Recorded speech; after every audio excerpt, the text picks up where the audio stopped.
تمہاری صورت ہے میرے آگے، تمہاری صورت ہے میرے آگے، تمہاری صورت ہے میرے آگے، میں کیسے اپنی جھکاؤں اکھیاں، قسم خدا کی بڑے حسین ہو، جہاں بھی جاؤں جہاں بھی دیکھوں، تمہارے جلوے تمہارے چرچے، جہاں بھی جاؤں،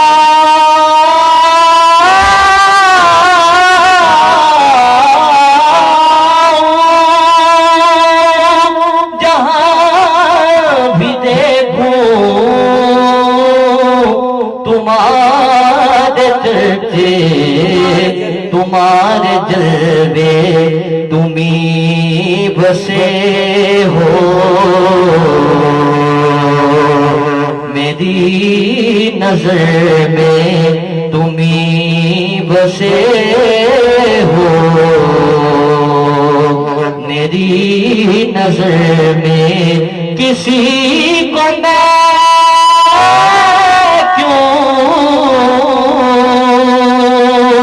دکھاؤں اکھیاں، قسم خدا کی بڑے حسین ہو، یہ بات حاکم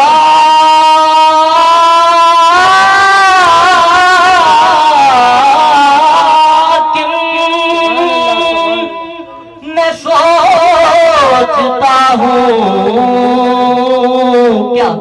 کہ خود مصور نے پوچھا ہوگا، میں نقش دے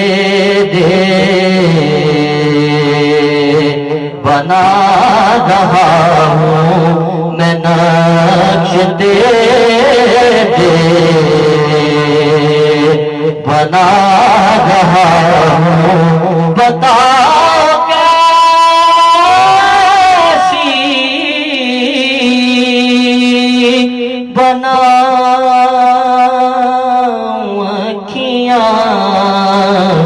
قسم خدا کی بڑے حسین ہو،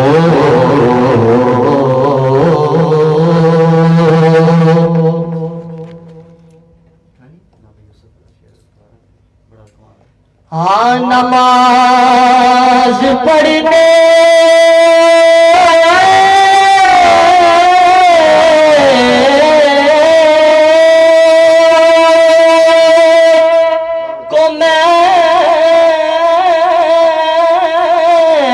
آیا، تمہیں جو دیکھا تو پڑھ لی میں نے تمہاری صورت ہے میرے آگے، تمہاری صورت ہے میرے آگے، میں کیسے اپنی جھکاؤں اکھیاں، قسم خدا کی بڑے حسین ہو،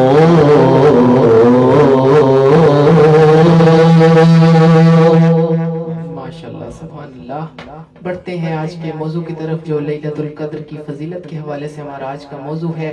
میری حافظ صبور کیانی صاحب سے گزارش ہے کہ جو آج کا ہمارا موضوع ہے لیلۃ القدر کی فضیلت کے حوالے سے، اس پر اپنے خیالات کا اظہار فرمائیں۔ بسم اللہ۔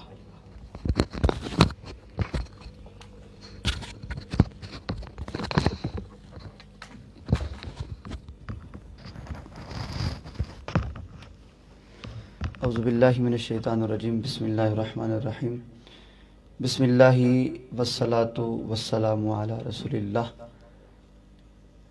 ان اللہ و ملائکتہ یصلون علی النبی یا ایھا الذین آمنوا صلوا علیہ وسلموا تسلیما الصلاة والسلام علیک یا سیدی یا رسول اللہ الصلاة والسلام علیک یا سیدی یا حبیب اللہ وعلی آلک و اصحابک و اہل بیتک یا راحت العاشقین۔ سب سے پہلے تو میں جواد بھائی آپ کا مشکور ہوں اور اپنے ان دوست احباب کے جن کی وسادت سے میں آپ احباب تک پہنچا اور اس مقدس موضوع پر جو ہے وہ مدعے ناچیز کو گفتگو کرنے کا موقع ملا۔ تو آج جس موضوع پر ہم گفتگو کریں گے وہ لیلۃ القدر ہے۔ تو آپ احباب ہم سب جانتے ہیں کہ اس رات کے بارے میں رب تعالیٰ نے قرآن حکیم کے اندر بھی ذکر کر رکھا ہے۔ اللہ تبارک و تعالیٰ نے ارشاد فرمایا انا انزلناہ فی لیلۃ القدر، کہ ہم نے ایک ایسی جو ہے وہ رات ہم نے جو ہے وہ نازل کی ہے کہ جس میں ہم نے قرآن کو بھی نازل فرمایا ہے۔ اس رات کے اندر رب تعالیٰ نے قرآن کو نازل فرمایا ہے اور یہ وہی رات ہے۔ اگر اللہ تعالیٰ فرماتا ہے کیا تمہیں پتہ ہے کون سی رات ہے؟ لیلۃ القدر خیر من الف شہر، کہ جو رات ہے یہ کوئی عام راتوں کی بنسبت کوئی رات نہیں، یہ عام راتوں جیسی کوئی رات نہیں، کہ یہ جو رات ہے لیلۃ القدر من خیر الف شہر، یہ جو رات ہے یہ 1000 مہینوں سے بڑھ کر رات ہے۔ اس کے اندر جو ثواب دیا جاتا ہے، جو اجر دیا جاتا ہے نیکی کرنے والے کو اللہ کے حضور سے، وہ 1000 مہینوں سے بڑھ کر دیا جاتا ہے۔ یعنی مثال کے طور پر میں اور آپ اگر اس رات کے اندر 2 رکعت نماز نفل ادا کریں گے تو ان 2 رکعتوں کا ثواب ہمیں 1000 مہینوں جتنا عطا کیا جائے گا۔ اب اس آیت مبارکہ کی شان نزول میں ہم جاتے ہیں، مختصر کریں گے انشاءاللہ، کہ علامہ قرطبی نے لکھا اور حضرت کعب بن اخیار رضی اللہ تعالیٰ عنہ صحابی رسول ہیں، آپ کے حوالہ سے لکھتے ہیں کہ آپ فرماتے ہیں کہ ایک بنی اسرائیل کی جو قوم تھی اس کا ایک بادشاہ تھا، اس وقت کا جو بادشاہ تھا، تو اس وقت کے اندر جو اللہ کا جو وہاں نبی و تعینات تھا کہ اللہ تبارک و تعالیٰ نے اپنے اس نبی کو وحی فرمائی کہ کہا کہ جو اس بادشاہ ہے اس کو جا کے تم بتاؤ کہ تمہیں کوئی آرزو کرنی ہے، کوئی تمہیں میری حضور کوئی دعا کرنی ہے، وہ دعا تم آج کر لو، میں تمہاری دعا کو قبول فرما لوں گا۔ اچھا، وہ بادشاہ کے حضور جب وہ اس کے پاس یہ وہی جو نبی لے کے جاتے ہیں، پیغام اللہ کا لے کے جاتے ہیں کہ آپ کے حضور جو ہے وہ اللہ کا پیغام آیا ہے کہ کوئی آپ تمنا کرنا چاہتے ہیں تو آج تمنا کر لیجئے، میں آپ کی جو آرزو ہے اس کو پورا کروں گا۔ اب بادشاہ نے اللہ کے حضور، بادشاہ بھی بڑا نیک تھا، اس نے رب کے حضور آرزو کی، تمنا کی کہ مولا میں اپنے جان و مال، اپنے اہل و عیال کے ساتھ مل کر تیری بارگاہ میں جہاد کرنا چاہتا ہوں، تیری بارگاہ میں جو میں وہ اپنی ساری جو کمائی ہے، اپنی ساری اولاد ہے اس کو لٹانا چاہتا ہوں، تیری بارگاہ میں سب کچھ قربان کرنا چاہتا ہوں۔ بہرحال ہوا ایسا کہ اللہ تبارک و تعالیٰ نے اپنے فضل و کرم سے اس بادشاہ کو 1000 لڑکے عطا فرمائے۔ کتنے جی؟ 1000 لڑکے عطا فرمائے۔ اب وہ بادشاہ بڑا خوش ہوا کہ اس کی دعا کو اللہ نے قبول کر لیا۔ اب وہ بادشاہ جاتا اور ہر مہینے وہ جہاد کے لیے نکلتا، ہر مہینے اس کے 1000 بچوں میں سے ہر مہینے ایک بچہ شہید کروا کے آتا، کہ رائے خدا میں ایک بچہ لوٹا کے آتا، اپنا مال بھی لگاتا، اپنی جان بھی لگاتا، اپنے اہل و عیال کو ساتھ لے کر جاتا اور ایک بچہ اس کا ہر مہینے شہید ہوا کرتا۔ اب وہ ایک مہینہ گیا، اگلا مہینہ پھر آیا، حتیٰ کہ کرتے کرتے 1000 بچے اس نے 1000 مہینوں کے اندر رب کی راہ میں قربان کر دیے۔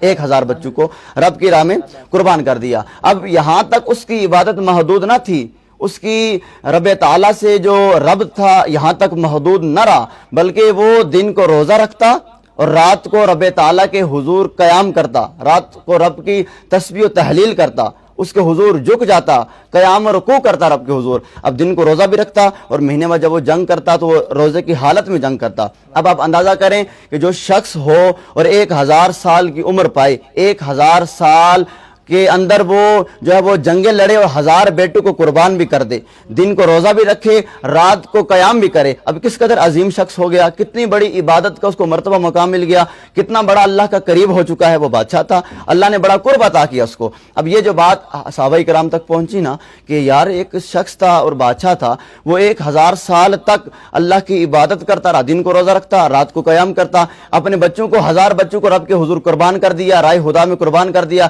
1000 بچوں کو رب کی راہ میں لٹا دیا ہے. بڑا عظیم ہوگا. صحابہ نے بڑا رش کیا اور عرض کی, مولا یا رسول اللہ کیا ایسا بھی ممکن ہے اس شخص کو اللہ نے 1000 سال کی سے بڑھ کر عمر بھی دی اور رائے خدا میں لڑنے کے لیے جذبہ بھی دیا, بچے بھی دیے, اولاد بھی دی, سب معاملات بھی دیے. مولا اے اللہ کے محبوب, اب ہمارے ساتھ معاملہ کیسا؟ ہماری تو عمر 70 سال, کسی کی 80 سال ہے, کسی کی 60 سال ہے, ہم تو اس عبادت تک نہیں پہنچ سکتے. تو یہ کیسے ممکن ہے کہ وہ شخص اس قدر اللہ کا وہ قرب پا گیا لیکن ہم دور رہ گئے؟ لیکن اللہ کے محبوب نے فرمایا, اس وقت وہی نازل ہوئی اور یہ صورت جو ہے قدر ہے اس وقت نازل ہوئی اور کہا ہے محبوب آپ نے پریشان نہیں ہونا, یہ جو رات آپ کو ہم عطا کر رہے ہیں, آپ کے امتی اور آپ کے صحابہ اگر اس کے اندر عبادت کریں گے, میں کائنات کا رب 1000 سال کی عبادت کا ثواب عطا کر دوں گا. اب آپ اندازہ کریں کہ 1000 سال کی عبادت کا جو ثواب ہے, اجر و ثواب ہے, یہ رب نے لیلۃ القدر کے اندر رکھا. اب سوال یہ ہوتا ہے کہ لیلۃ القدر کیا رمضان المبارک کے آخری عشرے میں ہی ہے یا کہیں پورے رمضان میں پورے میں موجود ہے؟ تو آقا علیہ الصلوۃ والسلام حضرت عائشہ صدیقہ رضی اللہ تعالیٰ عنہ آپ سے مروی ہے, فرماتی ہیں کہ آقا علیہ الصلوۃ والسلام نے ترکی خیمہ لگایا اور آپ وہاں تشریف فرماتے. آپ علیہ الصلوۃ والسلام نے پورے ماہ سیام کا جو ہے نا وہ اعتکاف کیا تھا, پورے ماہ سیام کا. آقا نے اپنی جب وہ اعتکاف شروع میں کیا تو پورے مہینے کا کیا. اب پورے مہینے کا پہلا عشرہ کا کیا, پھر دوسرے عشرے کا کیا. اب تیسرا عشرہ جب قریب آیا تو آقا علیہ الصلوۃ والسلام نے اس ترکی خیمہ سے اپنے چہرہ و دہا کو باہر نکالا, اپنے سر انور کو باہر نکالا اور اعلان کیا کہ فرمایا, لوگوں سنو, میں نے پورے ماہ سیام کے اندر لیلۃ القدر کو تلاش کرنا چاہا لیکن مجھے پورے 20 روزوں میں نہ ملی. اللہ کے حضور سے مجھے یہ حکم ہوا ہے اور مجھے بتایا گیا ہے جو لیلۃ القدر ہے یہ آخری عشرے میں پائی جاتی ہے. اب جو چاہے تو میرے ساتھ آخری عشرے میں جو اعتکاف کرنا چاہتا ہے وہ میرے ساتھ آئے اور اعتکاف کرے. اللہ نے اس آخری عشرے کے اندر لیلۃ القدر کو رکھا ہے, آئیے اس کے اندر عبادت کیجئے کہ جس کا ثواب 1000 سال سے بڑھ کر عبادت کر دیا جاتا ہے. سبحان اللہ, ماشاءاللہ, بڑی خوبصورت انداز کے ساتھ آج کے ہمارے موضوع پر گفتگو فرما رہے تھے. ان کی طرف دوبارہ سفر کریں گے, بڑھتے ہیں زین قادری صاحب کی طرف. چند اشعار پیش کرتا ہوں, سماعت فرمائیں. کہ رکھ لیں مجھے در پر جو وہ دربان وغیرہ, رکھ لیں مجھے در پر وہ جو دربان وغیرہ, پھر کیا ہے میرے سامنے سلطان وغیرہ, پھر کیا ہے میرے سامنے سلطان وغیرہ. آقا کی چٹائی کی بڑی شان ہے واللہ, آقا کی چٹائی کی بڑی شان ہے واللہ. بس نام کے ہیں سب تخت سلیمان وغیرہ, بس نام کے ہیں سب تخت سلیمان وغیرہ. اور جب بندہ حضور پاک صلی اللہ علیہ وسلم کے در پر جاتا ہے تو حضور نوازشات کا نزول فرماتے ہیں, بن مانگے اتنا ملتا ہے کہ انسان کو مانگنے کی ضرورت نہیں پڑتی. آقا اتنا نوازتے ہیں. شاعر لکھتا ہے کہ بے طلب مجھ کو بھیک ملتی ہے بن مانگے, بے طلب بھیک یہاں ملتی ہے آتے جاتے, یہ وہ در ہے کہ جہاں دل نہیں توڑے جاتے. بے طلب بھیک یہاں ملتی ہے آتے جاتے, یہ وہ در ہے کہ جہاں دل نہیں توڑے جاتے. ان کی دہلیز کے منگتے ہیں ہم بڑی موج میں ہیں, ان کی دہلیز کے منگتے ہیں ہم بڑی موج میں ہیں. ہم سے اغیار کے ٹکڑے نہیں کھائے جاتے, ہم سے اغیار کے ٹکڑے نہیں کھائے جاتے. اور یہ آقا کی عنایت ہے, وہ کرم کرتے ہیں, یہ آقا کی عنایت ہے, وہ کرم کرتے ہیں. ورنہ ہم جیسے کہاں در پہ بلائے جاتے, ورنہ ہم جیسے کہاں در پہ بلائے جاتے. رکھ لے مجھے در پر وہ جو دربان وغیرہ, رکھ لے مجھے در پر وہ جو دربان وغیرہ. پھر کیا ہے میرے سامنے سلطان وغیرہ, پھر کیا ہے میرے سامنے سلطان وغیرہ. اسی کے ساتھ میری زین قادری صاحب سے گزارش ہے کہ نعت رسول مقبول صلی اللہ علیہ وآلہ وسلم پیش فرمائے. بسم اللہ. مجھ پہ بھی چشم کرم میں میرے آقا کرنا مجھ پہ بھی چشم کرم مجھ پہ بھی چشم کرم میرے آقا کرنا مجھ پہ بھی چشم کرم اے میرے آقا کرنا حق تو میرا بھی ہے حق تو میرا بھی ہے رحمت کا تقاضا کرنا حق تو میرا بھی ہے رحمت کا تقاضا کرنا مجھ پہ بھی چشم کرم یہ تیرا کام ہے آمینہ کے دل یتیم یہ تیرا کام ہے آمینہ کے دل یتیم یہ تیرا کام ہے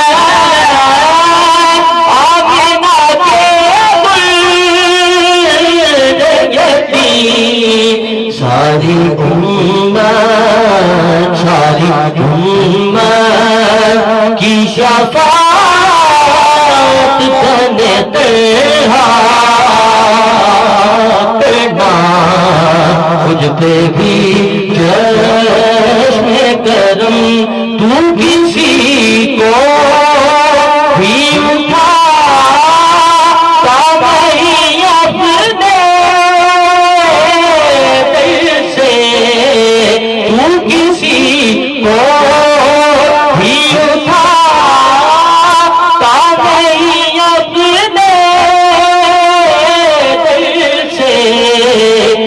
تیری شان آقا کے تیری شان کے شایع نہیں ایسا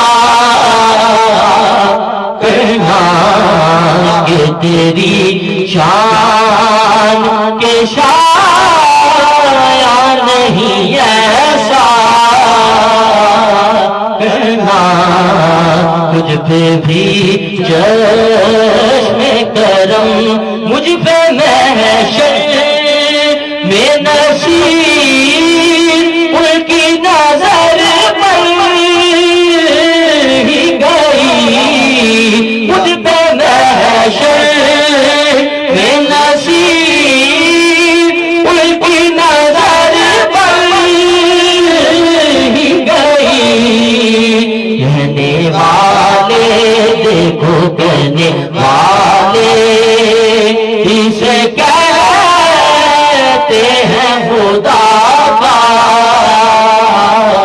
کہنا مجھ پہ بھی چشم کرم ندیوں پار رانجڑ دا تھانا کیتے کول ضروری جانا کیتے کول سمجھنے والی بات ہے کیتے کول ضروری جانا منتا کرا میں مولا دے نال منتا کرا میں مولا دے نال من اٹ گیا بے پرواہ نال من اٹ گیا بے پرواہ نال دین دنی دے شاد نال دین دنی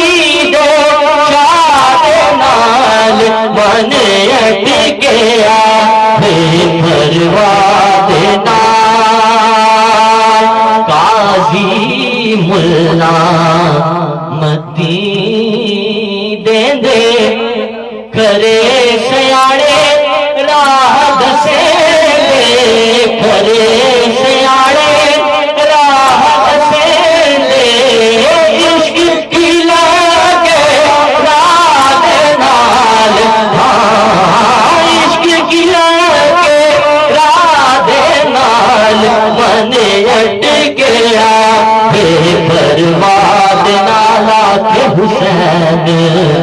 فقیر نماڑا سچے صاحب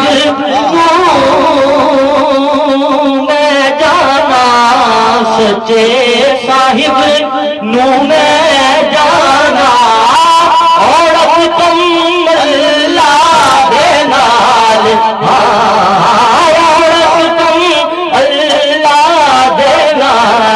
من اٹکیا بے پرواہ دینا پہ محشر میں نصیب ان کی نظر پر ہی گئی کہنے والے اس کہتے ہیں خدا کرنا مجھ پہ بھی چشم کرم. ماشاءاللہ سبحان اللہ. جو ہمارا آج کی ٹرانسمیشن کا دوسرا ایک ٹاپک ہے فطرانہ کے حوالے سے، اس پر دوبارہ میں حافظ صبور کیانی صاحب کی طرف بڑھتا ہوں. بتائیے گا کہ فطرانہ کب ادا کرنا چاہیے اور کون لوگ اس کے مستحق ہیں اور کن لوگوں پر فطرانہ واجب ہے. بسم اللہ. بسم اللہ الرحمن الرحیم. جواد بھائی اگر آپ کی اجازت ہو تو اس جو موضوع تھا پہلا لیلۃ القدر، اس کے حوالے سے تھوڑی سی بات کر کے آپ کے سوال کی طرف بڑھتے ہیں. یہ حضرت عبداللہ ابن عباس رضی اللہ تعالی عنہما آپ سے مروی ہے. آپ فرماتے ہیں کہ اللہ کے محبوب علیہ الصلوۃ والسلام نے ارشاد فرمایا کہ جو لیلۃ القدر کی جو رات ہے نا، اس رات میں اللہ کے حکم سے فرشتے جو ہیں جبریل امی کی جو وہ سپہ سالاری کے اندر جو ہے وہ زمین پر اترتے ہیں، اور جب وہ زمین پر اترنے والے ہوتے ہیں تو ان کے پاس جو ہے وہ 4 نور کے جھنڈے ہوتے ہیں. وہ چاروں جھنڈوں کو لے کر نیچے آتے ہیں. جبریل امی کے ہمراہ وہ 4 جھنڈے زمین پر آ کے گاڑتے ہیں. پہلا بیت اللہ کی چھت پر، دوسرا حضور علیہ الصلوۃ والسلام کے جو روضہ انور کے اوپر، تیسرا مسجد اقصیٰ کے اوپر، اور چوتھا جو ہے وہ طور سینا کی مسجد ہے اس کے اوپر وہ گاڑ دیا جاتا ہے. اب جب 4 جھنڈے گاڑ دیے جاتے ہیں تو جبریل امی فرشتوں کو حکم دیتے ہیں کہ تمام فرشتوں تم پھیل جاؤ کرۂ ارض کے اوپر، اور جہاں بھی جو مومن مسلمان ہیں ان کے ہاں آپ پہنچ جاؤ. فرماتے ہیں کہ جب فرشتے حضرت جبریل امی کے حکم پر جو ہے وہ ہر مسلمان مرد اور عورت کے پاس جا کر پہنچ جاتے ہیں، تو فرمایا کہ وہاں 4 جگہ ایسی ہیں کہ جہاں فرشتے اس دن بھی نہیں جاتے. اب یہ بات قابل غور ہے کہ کچھ لوگ ایسے بھی ہیں کہ جو لیلۃ القدر کی رات میں بھی محروم ہیں رب کی جو بندگی سے، رب کی عبادت سے محروم رہتے ہیں، اور اس کے عوض اللہ تبارک و تعالیٰ ان لوگوں کو اپنی رحمت سے محروم کر دیتا ہے. وہ 4 لوگ ایسے ہیں کہ جن کو اللہ محروم کرتا ہے. وہ کون لوگ ہیں؟ فرمایا کہ سب سے پہلے کہ جہاں فرشتے نہیں جاتے نا، وہ ایسا گھر ہے کہ جس کے اندر تصویر لگی ہو. دوسرا گھر وہ ہے جہاں کتا موجود ہو، وہاں فرشتے نہیں جاتے، لیلۃ القدر کی رات کو بھی نہیں جاتے. تیسرا وہ شخص ہے کہ جو جنوبی ہو، یعنی جنوبی جس کو کہتے ہیں، یعنی وہ اس نے بدکاری کی اور جنوبی ہو تو اس کے گھر بھی فرشتے نہیں جاتے. چوتھا وہ گھر ہے جہاں شراب موجود ہو یا شراب پینے والا شخص نشے کی حالت میں پڑا ہو، وہاں بھی فرشتے نہیں جاتے. قابل غور بات یہ ہے کہ لیلۃ القدر رات جو بخشنے والی ہے، 1000 سال سے بڑھ کر اس کا ثواب، اجر و ثواب دیا جاتا ہے. اس رات بھی 4 لوگ محروم ہیں. تو میں آپ کی وسادت سے اپنے ناظرین کو یہ پیغام دینا چاہوں گا کہ خدا را اس رات کی مناسبت سے، اس رات کی نسبت کو سمجھیں، اور یہ اللہ تبارک و تعالیٰ کتنا فضل و کرم کر رہا ہے آپ احباب پر، ہم پر، اللہ کی رسول کی امت پر کتنا کرم ہو رہا ہے کہ آپ کو 1000 سال جتنی مشقت محنت نہیں کرنی پڑ رہی، لیکن آپ کو اتنا ثواب دیا جا رہا ہے. لیکن کچھ لوگ پھر بھی ہیں کہ جو اس رات کو ثواب لینے سے بھی محروم ہیں. تو کوشش یہ کرنی چاہیے کہ اس رات کو ہم اہتمام کریں، اس رات کو ہم عبادت میں گزاریں، قرآن کی تلاوت میں گزاریں، قیام میں گزاریں، رکوع میں گزاریں، اللہ کی بندگی میں گزاریں، تسبیح و تحلیل کریں، تاکہ رب تعالیٰ کے حضور جو انعامات و کرامات سے حدیث پاک کے اندر موجود ہیں، انعامات اور کرامات، وہ ہمیں عطا کیے جائیں. اس رات کو ہم حاصل، اب دیکھیں نا، وہ کہا جاتا ہے کہ اس رات کو مخفی رکھنے کی وجہ کیا ہے، اس کو مخفی کیوں رکھا گیا؟ تو اس کی وجہ یہی ہے بھائی جان، اس کو مخفی رکھنے کی وجہ یہ ہے کہ بندہ پورا سال گناہ کر دیتا ہے. اللہ تبارک و تعالیٰ کہتا ہے کہ اے محبوب آپ امتیوں سے فرما دیں ماہ سیام کا جو آخری اشرہ اس رات کو ڈھونڈیں. اس رات کو ڈھونڈنے کی وجہ یہ ہے کہ آپ 10 دنوں کو آپ دیکھیں گے، طاق راتوں کی زیادہ حدیث پاک کے اندر آئی ہے کہ طاق راتوں کے اندر موجود ہے۔ آپ کو مخفی رکھنے کا مقصد یہ ہے کہ آپ پوری 5 راتیں طاق ہیں، اس کے اندر اللہ کی عبادت کریں تاکہ آپ لیلۃ القدر کو بھی پا لیں اور باقی 4 جو راتیں ان کی بھی عبادت کر سکیں۔ بہرحال عرض یہ کرنی تھی کہ اس رات کی ہم جو غنیمت جانتے ہوئے اپنے اعمال، اپنے نامہ اعمال کے اندر نیکیوں کو بڑھائیں، نہ کہ ہم گناہ کر ڈالیں۔ تو اللہ رب العزت کی بارگاہ میں دعا ہے کہ اللہ تبارک و تعالیٰ اس ماہ سیام کے جو آخری عشرے میں جو رات مخفی ہے اس کو حاصل کرنے کی توفیق عطا فرمائے۔ اب آتے ہیں صدقہ فطر کی طرف، جو آپ کا سوال تھا۔ تو اس سال کی مناسبت کی وجہ سے جو ائمہ اعظام نے جو ہے وہ فقہ کی بطور جو انہوں نے وہ آج قیمت رکھی ہے، وہ سب سے کم جو ہے، سب سے کم قیمت ہے وہ گندم کی ہوتی ہے، اس کے بعد جو ہے پھر کھجور ہے، پھر وہ کشمش آ جاتی ہے، پھر پنیر آتی ہے، یا 5ویں ایک اور شے ہے پنیر ہی غالباً 5ویں پنیر ہی ہے۔ اب پہلا جو ہے وہ کم سے کم جو اس کی جو مدت ہے، وہ کم سے کم جو اس کی قیمت ہے وہ 150 روپے ہے، 150 روپے کم سے کم فطرانے کا جو وہ قیمت ہے 150 روپے ہے۔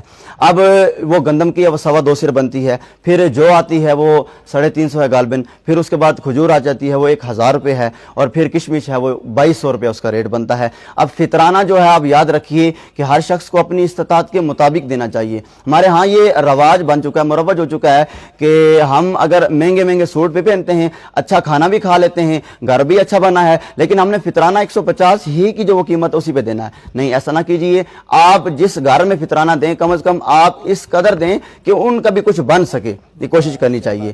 آپ کوشش کریں کہ اگر آپ کی استطاعت ہے تو آپ کھجور دیں، آپ جو دیں، آپ کشمش اگر دے سکتے ہیں تو کشمش کی مقدار آپ دیں۔ میں کہتا ہوں کہ آپ اس سے بڑھ کر بھی کسی غریب کی ہیلپ کر سکتے ہیں تو وہ ضرور کیجئے۔ اور فطرانہ کا آپ نے پوچھا وہ کب دینا چاہیے، اس کا جو مقررہ وقت ہے وہ جو ہے وہ عید کی نماز سے قبل ہے، اور عید کی نماز سے بعد دینا یہ نہیں کہ ہوگا نہیں، ہو جائے گا لیکن اس کے ثواب میں کمی آ جائے گی۔ لیکن میری جو اپنی ذاتی رائے ہے، میرا جو اپنا ایمان اور وجدان کہتا ہے کہ آپ جب فطرانہ ادا کریں تو خدا را آپ فطرانہ عید کی نماز سے قبل نہیں بلکہ عید کی نماز سے قبل نہیں بلکہ 1 ہفتہ پہلے دے دیں، کیونکہ جس کو آپ فطرانہ دیں گے کم از کم وہ 1 ہفتہ دیں گے۔ کسی نے اگر کپڑے لینے ہیں تو وہ کپڑے لے سکتا ہے، کسی نے اگر کھانے پینے کو کوئی اشیاء لینی ہے تو وہ لے سکتا ہے، عید کے لیے کچھ سامان لینا ہے تو وہ لے سکتا ہے۔ اگر مثال کے طور پر میں اور آپ کسی غریب کو عید کی نماز سے چند دیر پہلے کچھ دیں گے تو اس پیسے کو وہ کیا کرے گا؟ غریب کچھ نہیں بن سکتا، غریب کو اس ٹائم اس نے کچھ نہیں کرنا۔ تو کوشش یہ کرنی چاہیے جو فطرانہ ہے وہ عید کی نماز سے قبل نہیں بلکہ 1 ہفتہ۔ اللہ ہمارے بزرگ فرماتے ہیں کہ اگر آپ رمضان سے پہلے بھی دے دیں گے نا، آپ کا فطرانہ قبول بھی ہو جائے گا، آپ کو رمضان میں ادا کرنے کا ثواب بھی عطا کر دیا جائے گا۔ ٹھیک ہے، تو کوشش یہ کرنی چاہیے کہ فطرانہ جو ہے عید کی نماز سے قبل ہی ادا کریں۔ ہماری ٹرانسمیشن میں اختتام کا وقت بھی نزدیک ہے۔ آخر میں میری زین قادری صاحب سے گزارش ہے کہ ٹرانسمیشن میں اختتامی کلام پیش فرمائیں۔ بسم اللہ۔ مولا کائنات کی بارگاہ میں منقبت کے چند اشعار۔ منگتے ہیں درد در تو نہیں مانگتے، منگتے ہیں درد در تو نہیں مانگتے، علی دے دیوانے، علی دے دیوانے گلی گار بھی نہیں لنگتے،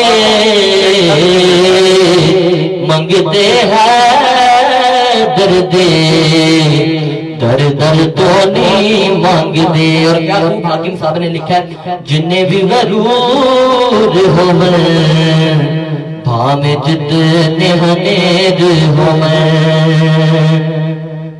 جنہیں بھی غرور ہو میں بھام جتنے ہنیر ہو میں، جتنے گلے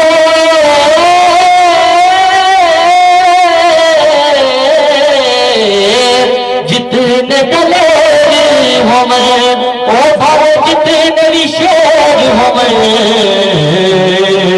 قسم علی تیری سامنے نہیں کھاندے، قسم علی تیری تیرے سامنے نہیں کھاندے، علی دے دیوانے گلی گار بھی نہیں لنگتے،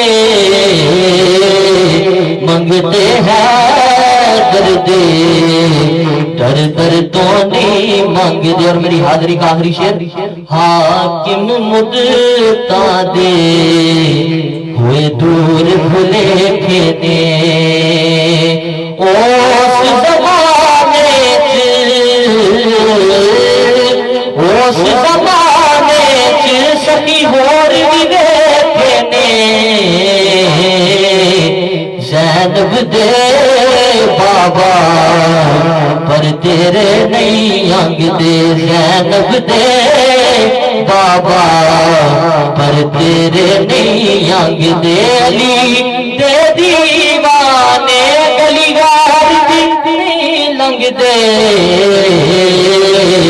منگتے ہیں درد در در تو نہیں مانگ دے. ماشاءاللہ سبحان اللہ. میں ایک مرتبہ پھر تمام دیکھنے والوں کا سننے والوں کا شکریہ ادا کرتا ہوں اور آج کے بالخصوص آج کی ہمارے اس ٹرانسمیشن کے معزز مہمانوں کا شکریہ ادا کرتا ہوں. حافظ محسن علی صاحب آپ کا بھی شکریہ, زین قادری صاحب آپ کا بھی شکریہ, اور حافظ صبور کیانی صاحب آپ کا بھی شکریہ جو میری دعوت پر ہمارے ٹرانسمیشن میں تشریف لائے. اگلی ٹرانسمیشن تک کے لیے اپنے میزبان محمد جواد راجپوت کو دیجیے اجازت. اللہ حافظ.